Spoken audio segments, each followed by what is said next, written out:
On Somaliland recognition, it's a difficult one. I mean, my starting point for this is that in Africa generally, the only case we've had so far in the post-colonial era is the Eritrean version of coming to independence. And my feeling about that is, regardless of the legal rights and wrongs, as a role model, basically forcing Eritrea and parts of Ethiopia to fight a long and bloody civil war to achieve independence.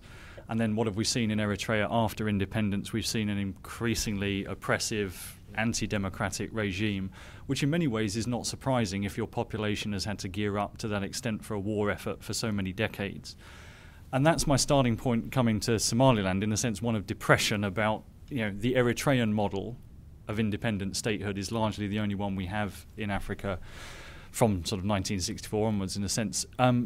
So coming at it from that respect, I think if we could move to a situation following what has happened in Somaliland, where I think you've had a very different set of dynamics. In effect, Somaliland, as I understand it, is the part of Somalia that has been meddled with by foreigners least over the last 18 to 20 years. It's received very little international aid, development assistance, partly because most of that has come in has obviously been channeled through the authorities in Mogadishu.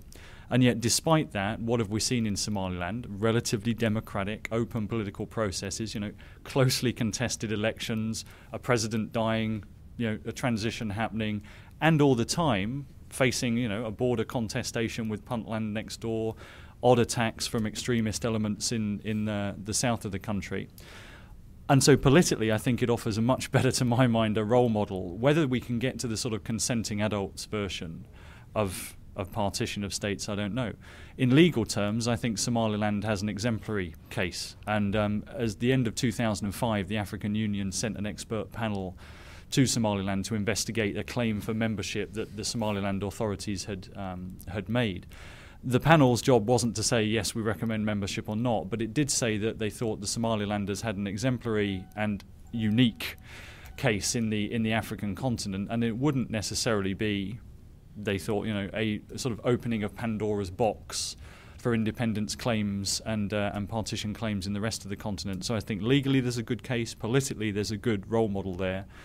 Should it be recognised? Here I think is the main problem, in that from outside powers, particularly the United States and European Union, I think you have to respect the wishes of the local neighbourhood, in effect, here.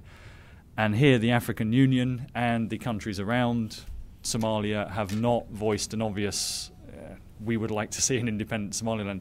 You've got, obviously, as Brooke knows, but the Ethiopians have been dealing with Somaliland in many respects as a de facto country for a long time in terms of passports, movement of people and what have you. But I think until the African Union takes a stance, clearly one way or the other, I think it's very difficult for non-African states to really push the Somaliland agenda, even though I think a lot of countries would say, as I've said here, politically it's a better role model than the Eritrean version. Legally, it's got a pretty good case.